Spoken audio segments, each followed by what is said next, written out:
ये है Gurugram millennium city, नए भारत का चमकता टिमटिमाता प्रतिबिंब, ग्लोबल इंडिया का शोकेस, जिसे मल्टीनेशनल कॉरपोरेशंस अपना घर कहते हैं। और ये है गुरुग्राम की सच्चाई कुछ घंटे बारिश के बाद।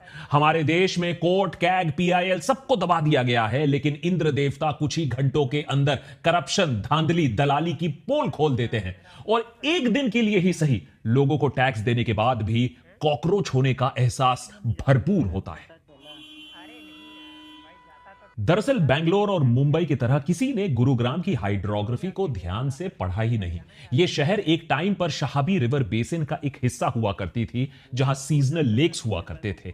इसी कैचमेंट एरिया के ऊपर 1990s में बड़े बड़े इमारत बना दिए गए। पैसे खिलाकर बिल्डर्स ने इंक्रोचमेंट कर दिया, नेचुरल ड्रेनेज चैनल्स को ब्लॉक कर दिया। नतीजा आज यह हुआ कि मॉनसून्स में 100 करोड़ वाली अपार्टमेंट्स के सामने गटर वाली वेनिस फीलिंग आती है। 100 करोड़ के फ्लैट पानी देखो आप। लेकिन चलो, हर साल डूबते हुए मैक्सिमम सिटी मुंबई और मिलेनियम सिटी गुरुग्राम को मीडिया कवरेज और सोशल मीडिया आउटरीच तो मिल जाता है। इस बार तो हमारे हिल्स में जो हुआ उसकी हालत भी पूरे देश ने देखा। जम्मू एंड कश्मीर, उत्तराखंड, हिमाचल प्रदेश में कुल मिलाकर 500 मौतें के आसपास दर्ज की गई हैं एक मॉनसून के अंदर। लेकिन जो पंजाब में आज हो रहा है वो शायद इससे भी ज्यादा ट्रेजिक और इससे भी ज्यादा प्रिवेंटेबल ट्रेजेडी है। लेकिन चाहे वो 1988 हो, 2008 हो या 2028 ही क्यों ना हो, हम कुछ सीखने वाले कहां हैं। पंजाब 40 सालों में सबसे बुरे बाढ़ का आज सामना कर रहा है। 30 लोगों की जान जाने की पुष्टि हो चुकी है। यह आंकड़ा और भी बढ़ सकता है आने वाले दिनों में।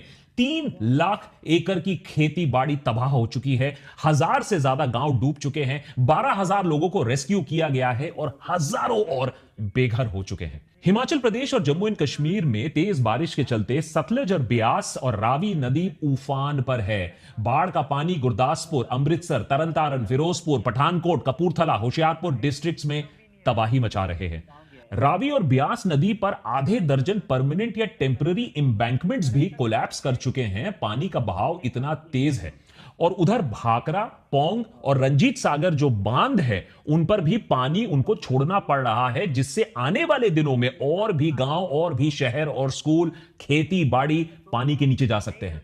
बारिश इतनी तेज हुई है कि 36 घंटों के अंदर अंदर भाखड़ा डैम का स्तर 4 फीट बढ़ गया।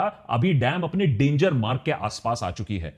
पौंग डैम और रंजीत सागर डैम तो पिछले हफ्ते ही अपना डेंजर मार्क क्रॉस कर चुकी थी और इनसे पानी रिलीज करना पड़ा, जो बांध है उस पर प्रेशर कम करने के लिए। इतने पानी ने पंजाब के कई इलाकों को तबाह कर दिया है। नेशनल डिजास्टर रिस्पांस फोर्स या NDRF, army, border security force अपना search and rescue operations conduct कर रही है। वहीं मीटरोलॉजिकल डिपार्टमेंट ने आने वाले दिनों में और भी बारिश का प्रेडिक्शन किया है। अब यह चिंता का विषय है, इसलिए क्योंकि यहां के जो एरियाज हैं उनके रिजर्वॉयर्स सितंबर एंड तक भर जाते हैं जब मॉनसून खत्म होता है। लेकिन आलम अभी यह है कि सितंबर की शुरुआत हुई है और ऑलरेडी बांध ओवरफ्लो कर रहे हैं और भी ज्यादा बारिश अभी बाकी है। 2025 के फ्लड्स ने पंजाब में 1988 की यादें ताजा कर दी हैं। 1988 वो साल जब सतलज, ब्यास और रावी नदी वाटर ऑफ सोरोज बनकर 500 लोगों की जानें ले लेती है। उस साल ताबड़तोड़ बारिश मार्च के महीने में शुरू होती है और सितंबर में बारिश रुकने की जगह और ज्यादा तेज हो जाती है। नतीजा यह होता है कि गुरदासपुर से लेकर लुधियाना, जलंधर से लेकर संगरूर तक मानो पूरा पंजाब पानी के नीचे आ गया हो। इस बड़े हादसे के बाद सरकार ने कई स्टडीज करवाई पता लगाने के लिए कि मेन कारण क्या था। हर स्टडी ने यह पाया कि मेन कल्प्रिट मॉनसून्स में ओवरफ्लोइंग रिवर्स है, लेकिन उतना ही इंपॉर्टेंट था हमने क्या काम किया था। हमारा ह्यूमन इंटरवेंशन, हमारी गलती। पुअर मैनेजमेंट, जो हमने वाटर मैनेजमेंट करना था वो हमने ठीक से किया ही नहीं। जो वाटर ड्रेनेज सिस्टम था उसे हमने ठीक से चलाया नहीं। कैनाल्स, नेचुरल वाटरवेज जो थी वो चोक थी। दूसरी बांध जो है, छोटे बांध हैं, उनको हमने ठीक से मेंटेन नहीं किया। उसके ऊपर इलीगल माइनिंग किया, डिफॉरेस्टेशन किया, इलीगल एंड माइंडलेस कंस्ट्रक्शन जो किया फ्लड प्लेन के ऊपर। बेसिकली आ बैल मुझे मार। सालों से एक्सपर्ट्स की वार्निंग्स के बावजूद पंजाब की नदियों को डीसिल्ट नहीं किया गया। उनकी वाटर कैरिंग कैपेसिटी कम होती गई। ऊपर से क्लाइमेट चेंज आज स्कूल की टेक्स्ट बुक में एक अध्याय बनकर नहीं रह गया है। इंडिया और पाकिस्तान, पंजाब की अगर हम बात करें तो क्लाइमेट चेंज रेगुलरली तबाही मचा रही है हमारी आंखों के सामने। पाकिस्तान पंजाब में तो हालत और भी ज्यादा खराब है। 20 लाख लोग इंपैक्ट हुए हैं इस फ्लडिंग के चलते इस साल। सरकार ने 7.5 लाख लोगों को रेस्क्यू किया है। 5 लाख लाइव स्टॉक फ्लड में, अभी फ्लड के पानी में फंसे हुए हैं। 850 जाने ऑलरेडी जा चुकी हैं। पंजाब में लोग इस बाढ़ का मुकाबला डटकर कर रहे हैं। सरकार मदद करे या ना करे, लोग खुद एक दूसरे की मदद जरूर कर रहे हैं। जगह जगह पर लंगर भी आपको दिखने को मिलेंगे। लेकिन क्या इस बाढ़ के बाद लोग अपने कामकाज में फिर से वापस लग जाएंगे, बिजी हो जाएंगे, या इस बात की मांग करेंगे कि इतने इतने बड़े बड़े बांध बनने के बाद, प्रीवियस बाढ़ होने के बाद आज हालत 2025 में ऐसा क्यों है? घाघर नदी आज भी मॉनसून में तबाही क्यों मचा रही है? क्या सब कुछ नेचर्स फ्यूरी, क्लाइमेट चेंज बोलकर हम सह लेंगे चुपचाप, या इस बात को समझने की हिम्मत रखेंगे कि इसमें हमने क्या गलत किया है, हमारी मिस्टेक क्या है, कहां कहां हम अंधे हो गए हैं? बात अंधेपन की हो रही है तो पहले नेता टाइप लोगों की बात पहले कर लेते हैं। आप सरकार पर लोगों का खासा गुस्सा है इस बाढ़ के बाद, और कभी कभी ये जो क्रेडिट लेने की जो आदत है ये बैकफायर भी कर जाती है, जैसा कि पंजाब के 3 मिनिस्टर्स को पता चला जब वो फ्लड इंस्पेक्शन के लिए बोट राइड पर निकले। स्वीडन गया क्रूज ਦੇ ਵਿੱਚ ਨਾ 24 ਘੰਟੇ ਵਿੱਚ ਹੀ ਗੋਆ ਦੇ ਵਿੱਚ। सुना आपने? बोट राइड पर बैठे रिलीफ मेजर्स, लोगों की दुख दर्द की बातें नहीं हो रही हैं, बल्कि कैमरा ने उन्हें स्वीडन और गोवा में लग्जरी क्रूजेस के बारे में डिस्कस करते हुए पकड़ लिया। जाहिर सी बात है कि लोग गुस्सा हैं और कह रहे हैं इलेक्शन आने दो, भूलेंगे नहीं।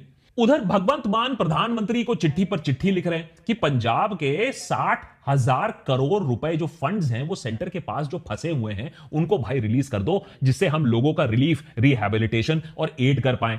पंजाब फाइनेंस मिनिस्टर हरपाल सिंह चीमा ने बीजेपी सरकार और प्रधानमंत्री मोदी पर निशाना साधा, कहा कि वो पंजाब की तरफ देख भी नहीं रहे हैं। वैसे बात तो सही है, टेक्सास में बाढ़ आ जाती है तो प्रधानमंत्री मोदी ट्वीट करते हैं, पाकिस्तान में बाढ़ आ जाती है तो प्रधानमंत्री मोदी सपोर्ट अपना देते हैं, अफगानिस्तान में अर्थक्वेक आता है तो झटके खत्म होते ही नहीं मोदी जी का ट्वीट आ जाता है, सपोर्ट आ जाता है। लेकिन पंजाब से इतना लगाव कि एक ट्वीट भी नहीं इतने सारे दिनों में। अच्छा, हो सकता है एससीओ समिट में बिजी थे, उस पर भी हमने पूरा एपिसोड बनाया था, देख लीजिएगा। प्रधानमंत्री चाइना से वापस आते हैं, भगवंत मान को फोन मिलाते हैं, बोलते हैं नहीं नहीं सेंटर पूरा सपोर्ट करेगा। लेकिन एक बात तो साफ है, वार्निंग होते हुए भी आप सरकार ने समय रहते हुए सही कदम नहीं उठाए थे। लेकिन ऐसा नहीं है कि भगवंत मान सरकार कोई भी काम नहीं कर रही है, नहीं नहीं, अरे ठोस कदम उठा रही है। जैसे कि अपने ही पार्टी के सनौर एमएलए हरमीत सिंह को अरेस्ट करवाकर, दरअसल हुआ ये, एमएलए हरमीत सिंह ने अपनी ही आम आदमी पार्टी सरकार के खिलाफ ना कुछ बातें कह दी। अब उन्होंने कड़ी निंदा कर दी अपने पार्टी के एक्शंस के बारे में, और ये कि दिल्ली लॉबी जो है वो पंजाब के मामलों में दखलंदाजी कर रही है। हरमीत सिंह चाहते थे कि भगवंत मान उन अफसरों को ड्यूटी से हटा दे जिन्होंने फ्लड से पहले सही एक्शन नहीं लिया। अब सही एक्शन नहीं लिया तो उससे हुआ क्या, उनकी कंस्टिट्यूएंसी में 11 गांव थे वो डूब गए। अब जो गांव के लोग हैं उनका गुस्सा उन पर फूट पड़ा। अब वो अपने बचाव करने में अपनी ही सरकार को क्रिटिसिज्म करने लगे। लेकिन फिलहाल हो यह रहा है कि एमएलए साहब पर पंजाब पुलिस का कहर भी अब टूट पड़ रहा है, जब एक पुराने रेप केस के सिलसिले में उन्हें अरेस्ट करने के लिए पूरी पंजाब पुलिस की टोली पहुंच गई, फिर उनको एसयू में बैठकर वहां से भागना पड़ा।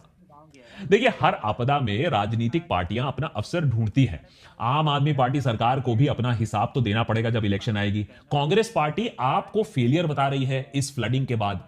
लेकिन जब पंजाब की फ्लडिंग की बात आती है तो सारे पार्टी दोषी हैं, सारे पार्टी गुनहगार हैं। समझाता हूं कैसे।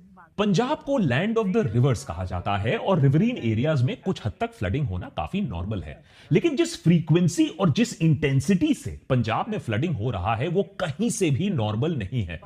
अभी 2025 की फ्लडिंग, उससे 2 साल पहले 2023 में भी फ्लडिंग हुई थी पंजाब में, उससे 2 साल पहले भी फ्लडिंग हुई थी जब करीबन 1400 विलेजेस 18 डिस्ट्रिक्ट में पानी के नीचे चले गए थे। और इसका कारण सिर्फ नेचर नहीं है। नेचर को दोष देना, अपने काम पर फिर लग जाना बहुत आसान है, लेकिन ये रहे 6 ह्यूमन इंड्यूस्ड फैक्टर्स जिसकी वजह से आज पंजाब की यह हालत है। पहले थोड़े कारण समझ लीजिए, उसके बाद सॉल्यूशंस की भी बात करेंगे। सबसे पहला कारण है डैम्स। जी हां, भाखड़ा, पौंग, रंजीत सागर डैम, जिन्हें बनाया तो गया था अच्छे कारणों के वजह से, हाइड्रो इलेक्ट्रिक पावर जनरेट होगा, सिंचाई के लिए पानी डिस्ट्रीब्यूट हो जाएगा, तो डैम्स अच्छे होते तो हैं, लेकिन वही डैम्स मॉनसून में भारी पानी भी रिलीज करते हैं, वो भी झटके में पानी रिलीज करते हैं, जिससे डाउनस्ट्रीम तबाही मच जाती है। भाखरा डैम दुनिया के सबसे विशाल, सबसे प्रसिद्ध बांधों में उसे गिना जाता है। यहां इतना पानी स्टोर होता है, इतना पानी स्टोर होता है कि सतलज नदी बस एक सूखी हुई धारा बनकर रह जाती है। अब सालों से लोगों ने क्या किया, इसी सूखे हुए रिवरबेड पर फार्मिंग करने लगे और घर भी बसाने लगे। लेकिन जब बाढ़ आती है, जब बांध में पानी भर जाता है, जब फ्लडगेट्स को खोला जाता है, तो यही घर, यही खेत तबाह हो जाते हैं और साथ ही साथ ये जो पानी जिसको ब्लॉक फील करता है, पानी दूसरे जगहों तक भी पहुंच जाता है। दूसरा कारण, एक्सेस रेन वाटर को संभालने के लिए ड्रेन्स, सीजनल रिवरलेट्स और एम्बैंकमेंट्स बनाए जाते हैं, लेकिन उन्हें मेंटेन करना बहुत जरूरी होता है। इस साल रावी और ब्यास के एम्बैंकमेंट्स कोलैप्स कर जाते हैं। जब बांध अपनी पानी तेजी से छोड़ता है तो ये एम्बैंकमेंट्स टूटने के चांसेस और भी बढ़ जाते हैं, और उसके ऊपर आपने मेंटेनेंस तो की नहीं, तो हुई ना तबाही का फॉर्मूला। तीसरा कारण, 2020 में department of mines and geology, government of Punjab की रिपोर्ट की बात कर रहा हूं। उन्होंने 2019 के फ्लड्स के ऊपर एक मेजर रिपोर्ट निकाली।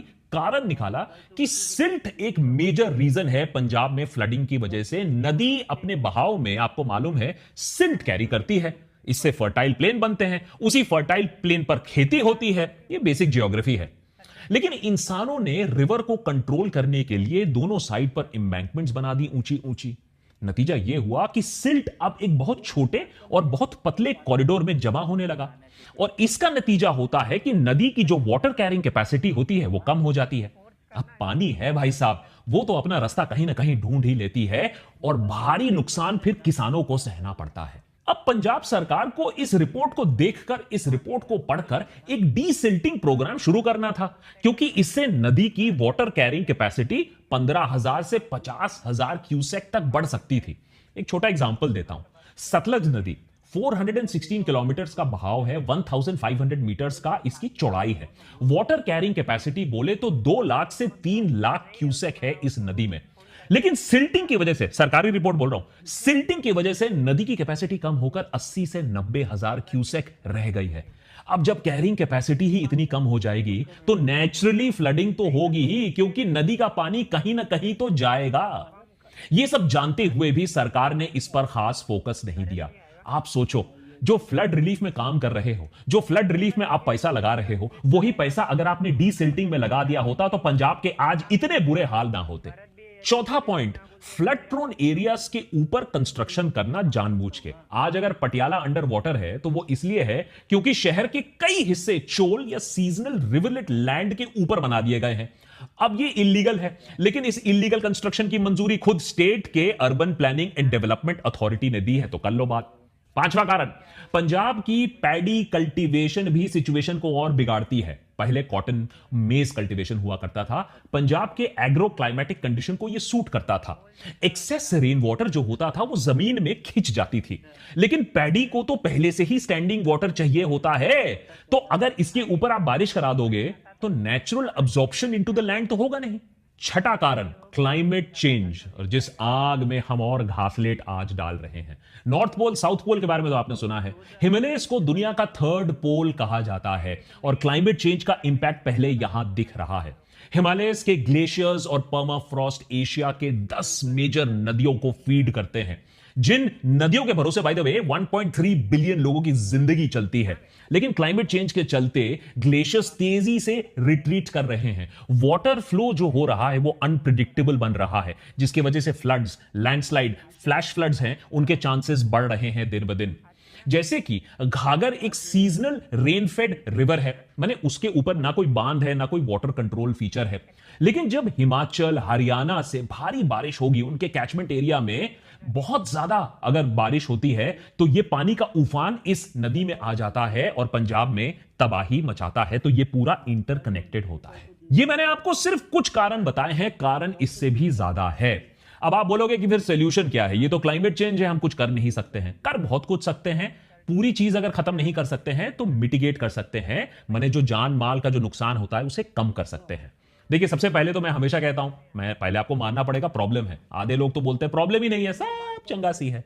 लेकिन अगर आपने मान लिया कि प्रॉब्लम है, तो सबसे पहले चाहे वो आम आदमी पार्टी हो या कांग्रेस हो या एसएडी हो या बीजेपी हो, सबको बोलना पड़ेगा कि हमने पंजाब में वी हैव मेस्ड अप, हमने कुछ नहीं काम किया है, हमें इस मामले में और सीरियस होने की दरकार है। अगर आपने ये बात मान ली है तो सारे पार्टीज मिलकर एक प्लेज ले सकते हैं कि पार्टी में जो भी पावर में हो, ये सारे जो काम हैं जो मैं अभी आपको बता रहा हूं, ये कोई भी पार्टी जो है वो पावर में है वो करेगी, यहां से पैसे चुराएगी नहीं, इस पर फोकस हटेगा नहीं। सबसे पहला, आपको रेगुलर मेंटेनेंस और अपकीप ऑफ डैम्स करना है। आप डैम तो बना दोगे, लेकिन अगर उसके गेट्स को मेंटेन नहीं करोगे, अगर बहाव को कंट्रोल नहीं करोगे, प्रॉपर अटेंशन टू फंड्स नहीं दोगे, तो जब क्राइसिस होगा तब बोलोगे हमारे पास तो पैसे ही नहीं थे। अगर आप जो बंद हैं, अगर जो एम्बैंकमेंट्स हैं उन्हें स्ट्रेंथन नहीं करोगे, मॉनसून से पहले उनकी मरम्मत नहीं करोगे, तो वो टूटेंगे और उसके बाद फ्लडिंग होगी। जो इनडिस्क्रिमिनेट सैंड माइनिंग होती है, जिसके बारे में इंडिपेंडेंट मीडिया रिपोर्ट करती है, जर्नलिस्ट की मौतें हो जाती हैं क्योंकि इसमें सरकार और पुलिस मिली रहती है, उसे आपको रोकना होगा। क्योंकि सैंड माइनर्स रिवरबेड में डिगिंग करते हैं, बंद के पास, एम्बैंकमेंट्स के पास वो डिगिंग करते हैं, जिससे ये जो एम्बैंकमेंट्स हैं ये अपने आप कमजोर हो जाती हैं, मॉनसून में टूट जाती हैं। अब जो स्टेट का जो वाटर रिसोर्सेज डिपार्टमेंट है, उसने ऑलरेडी 2024 एक गाइडबुक निकाला था। तो ये देखिए, जो सोल्यूशन है ये अननोन नहीं है। आप सोचिए, गाइडबुक है जिसे 2010, 2013, 2019, 2023 के फ्लड्स को देखकर बनाया गया था। गाइडबुक में लिखा हुआ है कि structural measures, drainage system improve करने की दरकार है, कि आपको प्री आइडेंटिफाई करना है कौन सा इमरजेंसी रूट है, कौन से लोगों के लिए शेल्टर लोकेशन है, कहां से पानी का बहाव जाएगा, ये सारी चीजें आइडेंटिफाई कर उस पर एक्शन लेने की दरकार है। लेकिन क्या हुआ इस गाइडबुक का? इसको डस्टबिन में फेंक दिया जाता है। क्लाइमेट चेंज को आज हम रोक तो नहीं सकते हैं, वो टाइम तो हम निकल गया, लेकिन क्या क्लाइमेट चेंज के लिए हम रेडी हो सकते हैं? आपको जानकर हैरानी होगी कि सिर्फ 10% ऐसे शहर हैं हमारे पूरे देश में जिसके पास स्टॉर्म वाटर सुएज सिस्टम है। माने अगर भारी बारिश होती है, पानी का भारी बहाव आता है, तो ये स्टॉर्म वाटर ड्रेनेज सिस्टम पानी को तेजी से शहर से बाहर निकाल सकते हैं। सिर्फ 10% शहर में यह सिस्टम है। इसीलिए 1 घंटे बारिश के बाद बड़े से बड़ा शहर पानी के अंदर आपको मिलेगा। और फाइनली, जो कैनाल सिस्टम है उसको आपको और इंप्रूव करना पड़ेगा। सिर्फ सिंचाई के लिए नहीं, जब एक्सेसिव वाटर होगा तो आपको ऐसे कैनाल्स डिजाइन करने होंगे जिससे एक्सेसिव वाटर बड़े नदी या लो लाइंग एरिया में चले जाए, अवे फ्रॉम पॉपुलेशन। ये सारी चीजें की जा सकती हैं। इन सारी चीजों के लिए पैसे भी हैं, टैक्स का पैसा बहुत है सरकार के पास, लेकिन कहीं ना कहीं फोकस नहीं है, क्योंकि हम बहुत ज्यादा पॉलिटिक्स खेलते हैं, अस वर्सेस देम, 80-20 का खेल हम खेलते रहते हैं। लेकिन याद रखिए, जिस दिन नेचर 80-20 का खेल खेलने लगेगी, अस वर्सेस देम का खेल खेलने लगेगी ना, हमें अपनी औकात याद आ जाएगी। तो अभी भी समय है। ये सिचुएशन देखो, कहां मुंबई डूब रहा है, कहां एनसीआर डूब रहा है, कहां हिल्स में यह हालत हो रही है, कहां पंजाब की यह हालत खराब है। नेचर ने वार्निंग तो बहुत दे दिया है। अभी इसको देखकर भी अंधे रहोगे, इसको देखकर भी आपस में ओछी पॉलिटिक्स खेलना चाहोगे, खेलोगे, लेकिन फिर अपने आप को अंडर वाटर जरूर पाओगे। Hello, how are you? I am under the water. Please help me.